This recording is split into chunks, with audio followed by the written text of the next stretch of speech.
Hi guys, welcome to the Half Khmer podcast. My name is Fowobi. Today, let's talk about accessing resources support system for immigrants. But before we proceed, show your love, show your support your boy. Follow us on YouTube, Instagram, TikTok, Apple and Spotify. Check us out at the Half Khmer podcast. Let's dive in.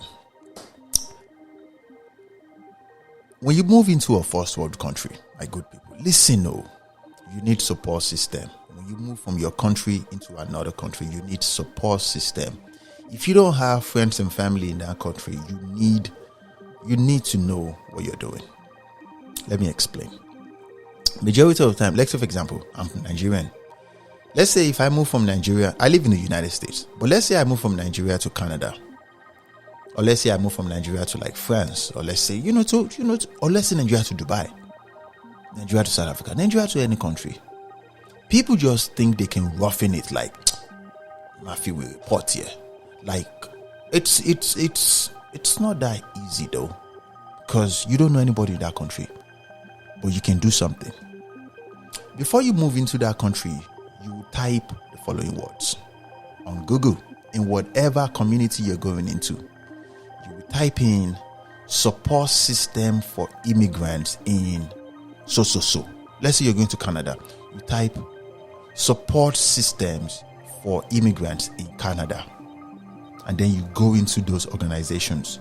You can send them emails as simple as, my name is so. I live in so. Don't say you're coming from outside of the country. Tell them you live in that country. I am an immigrant. I want to know the kind of support you offer to immigrants that live in so community. My people, are you listening to me? If you don't have support system and you move blindly, you will suffer. You will. If that doesn't make any sense, let's talk about the challenges that are being faced by immigrants that move blindly into a community where they have no support system. Accommodation, food, clothing. Majority of the time, people move with their friends and their family. I'm talking about people you don't really know like that. There's a big chance there will be conflict though. Yes, there's a very big chance there will be conflict with them. So if you're not close to them like that, I'm talking about they are not your family on that deep level, there's a very, very big chance that you guys will have conflict. And the conflict might be, they go to work, they come back, you are just at home watching movie, sleeping. Like, as simple as that though. Like, it's almost like they are working and you are just here enjoying all the resources. Come on now. Like, people will become irritated by activities like this. But you play the game like you understand the game well. And one thing I notice about people who come from outside of, like, let's say they come from their home country into a first world country is this. They get carried away. They want to come into that first world country and start taking pictures, start living like they have it already. But you don't.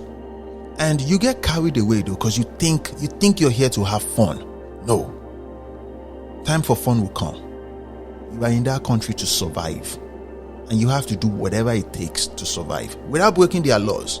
So one of the first ways is to figure out a way to access resources and find support systems for immigrants. You need to dive into it. What are the support systems that the federal government of that country offers immigrants? You need to know it. What are the resources and support systems that the state government offers immigrants? You need to know those resources. And the government, the federal government and the state government of that country or that state, they would assign power to groups and organizations that would help you. So you need to know who these organizations are. Don't make the mistake to tell them that you are outside of the country, you're just thinking of coming in. No. You are in that country already. Send them emails and they will respond to you. Another thing I want you to explore is cultural and social adjustments. You need to check out the requirements and how to figure out a way to balance yourself or fit yourself into this cultural and this social environment you're going into. Take for example, I am a Yoruba man, from Nigeria. If I move to France, for example, this is an example. If I move to France, I don't speak French. Most definitely I need to figure out a way to learn how to speak French, at least defend myself to some extent. I speak English fluently because it was the British that colonized my country. So if I move to France, for example, I need to learn how to figure out a way to adapt to their cultural, their social environment. I need to find a way to adjust myself. You get me? Now let's move to the importance of support system. I said this earlier, but let me dive in again. Support system, my good friends, are very crucial for your well-being as an immigrant. There are certain materials that are very, very expensive that you don't want to use the money you bring from your home country to buy. Say, for example, let's say you come into that country with $200 or $500, or let's say, big boy, you came in with $5,000. You don't want to use that money to start buying jackets, start buying cover clothes, start buying clothes and boots and shoes. Those boots and clothes and shoes are pretty expensive. So your strategy, I'll get there what you will use that money for. Because you're here to make money, you're here to survive, and you will. You don't use those money to buy clothes, jacket, and those things. You're not yet a big boy. You will become a big boy, but for now, you will go to those organizations and they will give you the boots you need. They will give you the clothes you need. Either it's used or brand new. This is not the time to feel pompous. You get me? So you humble yourself at the inception stage. This is the inception stage. Another thing we should talk about is the impact of social isolation and the role of community in integration. There's a very, very big chance you might be isolated if you don't have a support system. You don't know where to go to. You don't know where not to go to. Because it depends on the method you use to get into that country. Take for example, if you let's say you come into that country with a visa lottery. A visa lottery is like you played a lottery visa. Like, okay, when you come into that country, they will give you something like a parole, something that allows you to stay in that country for like 5 years for free. And then, if you're of good behavior, you can become a citizen. But majority of the time, life happens, my friend. People come into that country with a visit visa. A visit visa is, I just want to come here to see a friend or a family member for a visit. I'll be here for 2 weeks. And then you decide to stay back. Life happens. There's nothing new under the sun. There's no reason to feel ashamed about this. You get me? If you don't have a support system, there's a big chance you will be isolated socially.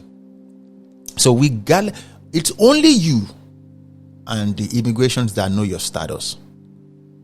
As long as you don't commit crime, as long as you don't break the rules, no one is going to mess with you. I'm telling you, speaking from all authority. But you need to know all these organizations that help immigrants. And some of them will try to know how you got into that country. Are you in status or you are out of status? Obviously, if you came into that country with a visa, you're not yet out of status. Does that make sense? Because at the point of entry, they will probably give you a 6 months. If you tell them you'll be in that country for 2 months, they will give you a 6 months. Like, let's say they say, you can stay in that country for at least 6 months, but make sure you don't exceed 6 months. And the reason is this. If you decide to stay in that country for 6 months, after that 6 months, and you decide to leave, they won't let you come back into that country. So, if you're here to go through the journey of your life, I'm talking about a ride that will blow your mind, my good friend, and you decide to stay back, within those 6 months, though, you need to contact every organization that works for the state government or works for the federal government that help immigrants in that country. Because you are still in status, you are still shielded, you're still under the protection of that 6 months before you go out of status. You need to know all these things, man. Like, this is your whole life depends on it. Now, in the course of this, though, there's a very, very big chance that your mental health will be affected. It's okay. When I say it will be affected, the pressure, because majority of the time when people move into a new country, you want things to be all good immediately. You will get there though, or it will be good, but not immediately. Not immediately. Take your time. You need to apply resilience, a very, very strong perseverance, because there are some organizations you will go meet, and if they ask you, are you in status? And you tell them, I don't have a status. Some of them I say, you have to be in status before we can help you. Don't let that pressure discourage you. Does that make sense? Don't let it discourage. Be very, very strong. Just because one organization turned you down, that doesn't mean another organization will not help you. Just go there and tell them, I just moved here. I'm still in status now. I need your help with jackets. Can you guys help me with Can you guys help me with boots? If they can't help you with boots, they would suggest another organization to you that can help you with jackets and boots. Now let's talk about types of support system. Now, there are different types of support systems that are available to immigrants. One, friends and family. Immediate, external, friends and family. And one might just be cultural or ethnicity support system. Like, okay, you don't know them. They just, oh, really? Oh, you're from my community. Oh my God, you're from my home country. You get me? Like, people like this. And you have to be careful because,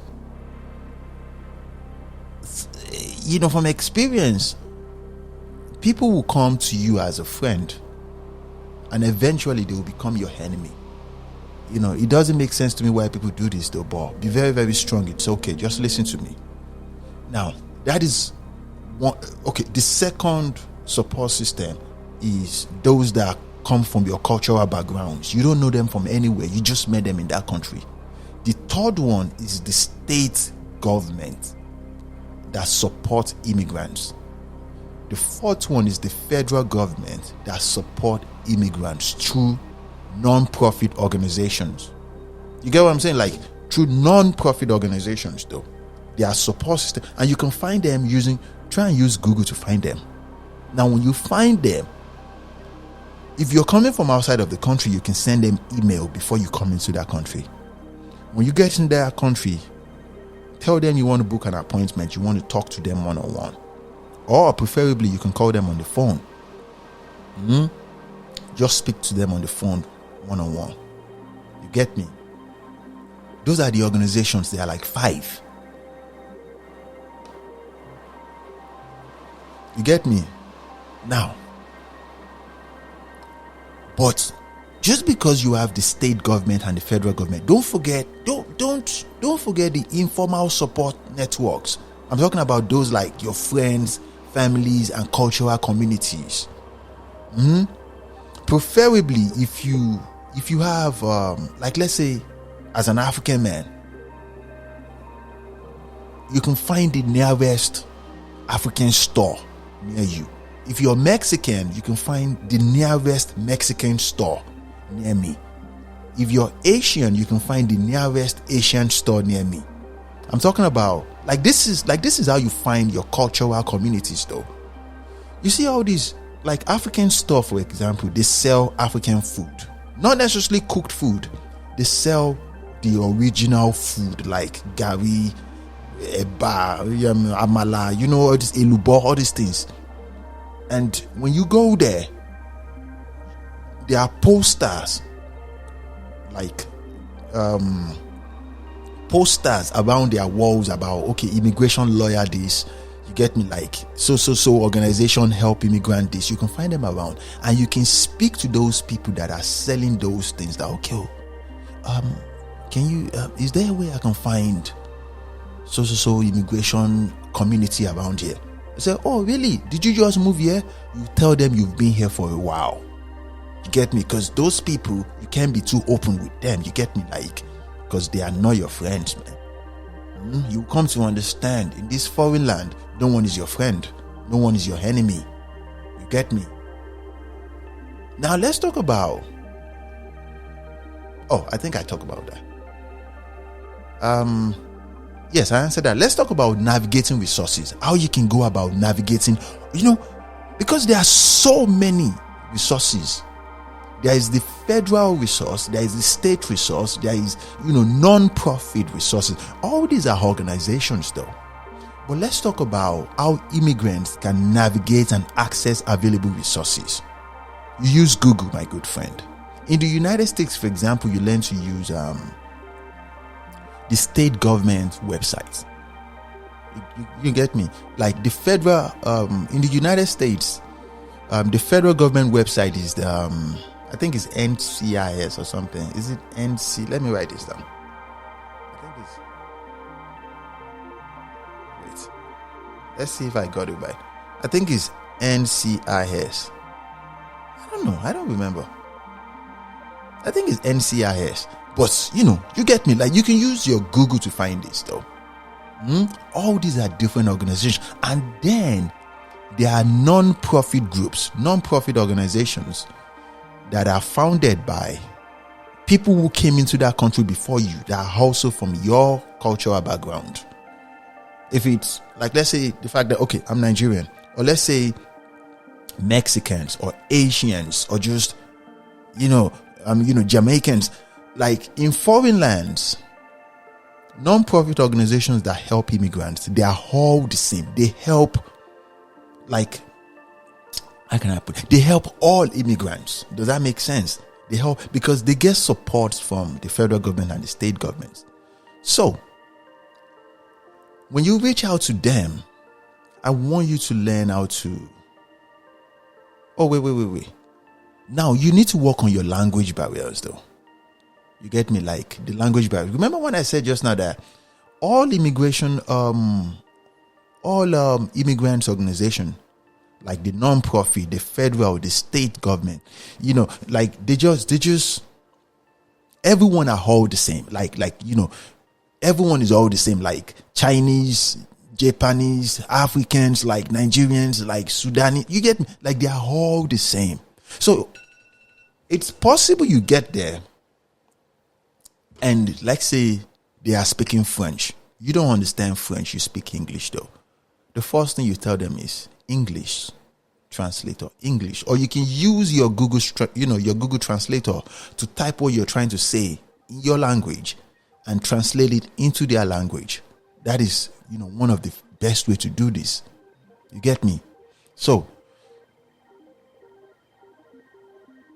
I said something earlier about how to find the community centers, cultural organizations, and online platforms. You learn to use Google to your advantage, my good friends. Learn to use Google to your advantage. Learn to use Google and send them emails once you find them. Or you can call their phone. If you're in the country though, if you're outside of the country, you're just coming into that country. Like it is guaranteed that you're coming into that country. You send them an email. When you get into the country, you call them on the phone. Like, okay, I'm trying to get this information. You get me? You need to understand something, that these organizations are there to assist you. But don't talk to them like they are your friends, like you need to tell them everything about you. You're like, if you came into that country with a visiting visa, for example, you don't need to tell them that you came into, no. They will ask if you are still in status. Tell them you are in status. Yeah, there is no way for them to verify. You get me?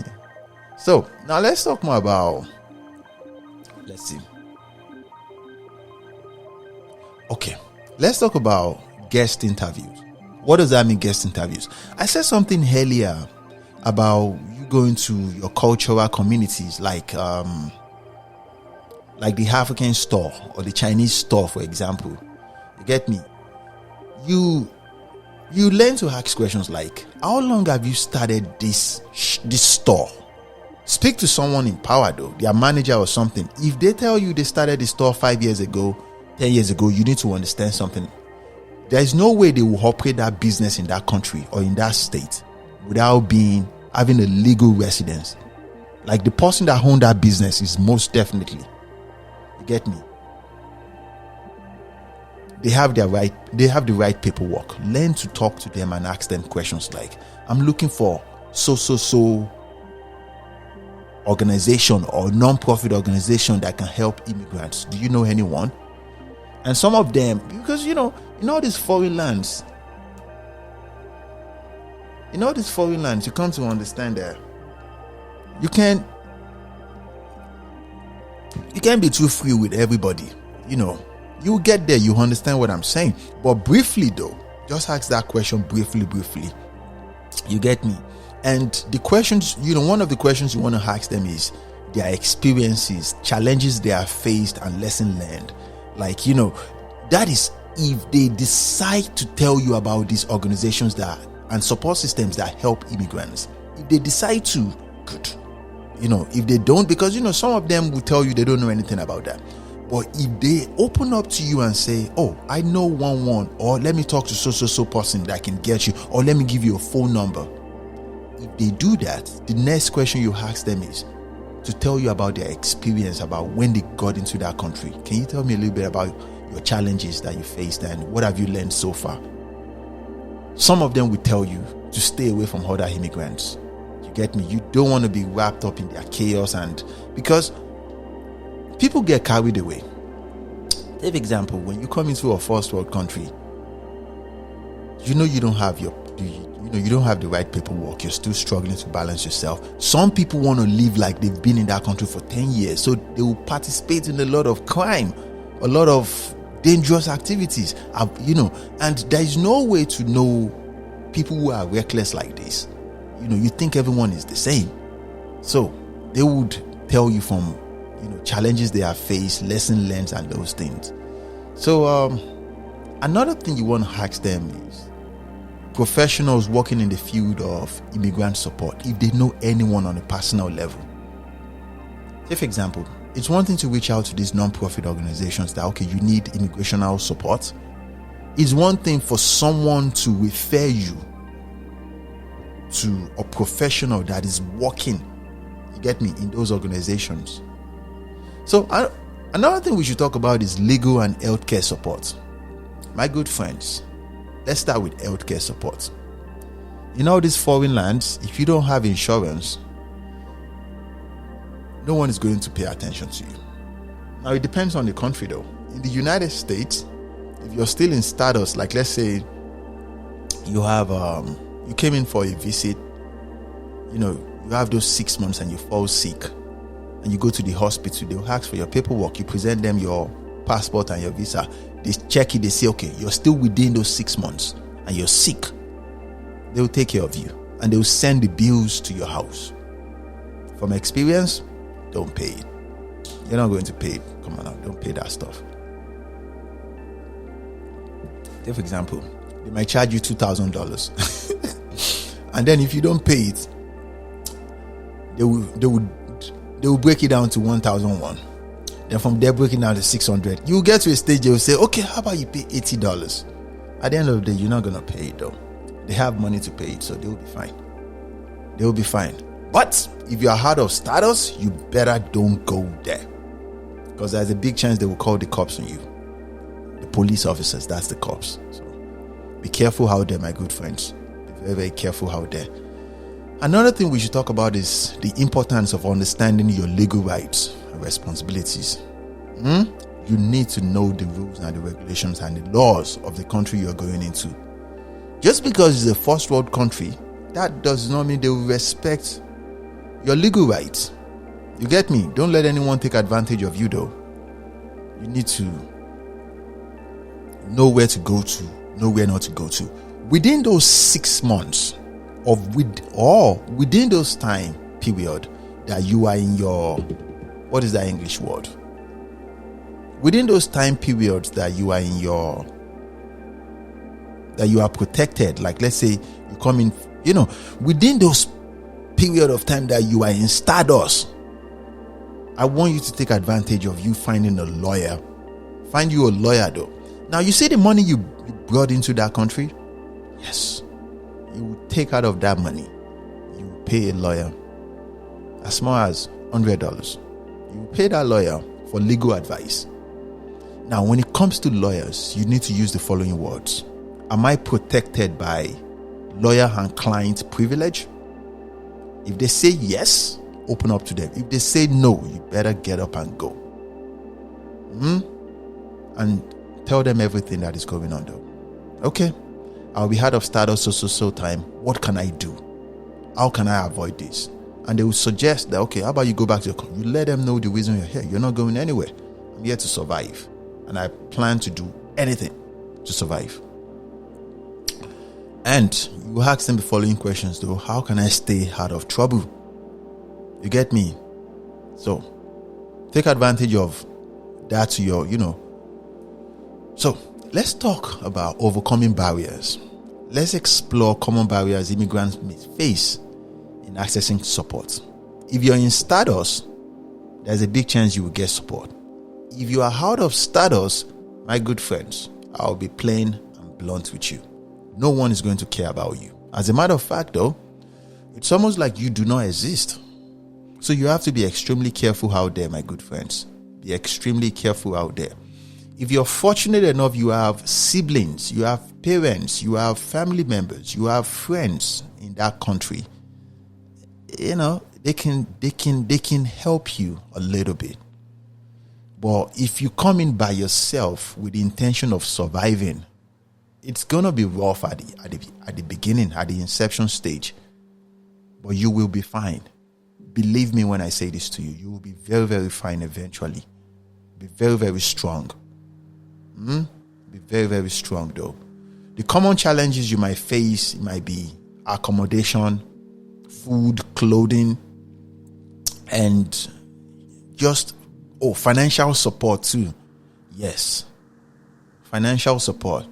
One of the mistakes most people make when they come in is they find it so hard to tolerate the disrespect they will experience from most people that they decide to reside at their place. Like, let's say you come into that country, you want to stay at your friend's place. Your friend is living with his girlfriend or with his wife. Even if your friend respects you, like, this is my homeboy, there's a big chance that his wife is going to be disrespectful to you. Learn how to tolerate them though. It is for the time being. It is not forever. You tolerate them. You get me? Like, you tolerate them. If you don't have anywhere to go, because majority of the time, if you don't, like, let's say you are at home, you're just in there, or in the bedroom where they leave you, you don't, like, there's a big chance there will be conflict though. So take the time to leave the house every now and then. When you wake up in the morning, just shower, dress up, and just go out though. Use that opportunity to go find the organizations I've been mentioning, the non-profit organizations that help immigrants, because you're not here to sleep though. You're not here to just chill and just freshen up. No, you go out there. You go out there though. That is within those time that, okay, you are in Stardust. You use that to your advantage. You get me? So, that is my advice. And to give you more advice on overcoming more barriers, like, take example though, like building a language skills. Let's say you move to a country where they speak French, for example, or you don't understand their language, my good friend. The moment you get into that country, you need to find a way to learn their language. At least you want to get to the level where you can defend yourself with whatever way they speak. You get me? Like, in whatever way. So, what else? Community integration though. Let's talk about the roles of immigrants in contributing to and becoming part of their new communities. Within those 6 months, like now I'm citing an example from the standpoint of you came into that country, From the point of entry, they give you a 6 months that you are allowed to live in that country. You know for a fact from the inception that you're not going anywhere. You're going to stay back in that country. You get me? Within those time of you reaching out to these non-profit organizations, and one of them decide to help you by you filing for you to find a job and to do all those things, learn to give back to that organization. Let's say you end up making $500 as your salary. Learn to give back $50 per paycheck. You don't have to, but you learn to give it as a check, as I want to donate this to your cause. Because you see, in these foreign lands, my good friends, you have to be very, very intelligent. You have to be exceptionally manipulative. That money you give them is not for free. That money is a joyful money. That money is going to make them view you like somebody that is appreciative of the effort that is invested into your life. And learn to go to their meetings. So that way you meet other immigrants that have been successful already. And the people that know you before you came into the organization, or they knew you before you got the job they got for you, they would introduce you to all these key people that, wow, this is one of our good members though. He's one of our supporters too. So that way they know that you don't have a lot of money, but you still offer your support to them. Be a politician, my good friends. Be a politician. Remember to use your Google to find state government immigration associations, or state government immigrant communities, or federal government immigrant communities, or non-profit immigrant communities within your country, within your state, within your environment. If you don't have the right support system, you will suffer, man. And these are ways you can avoid unnecessary suffering. You get me?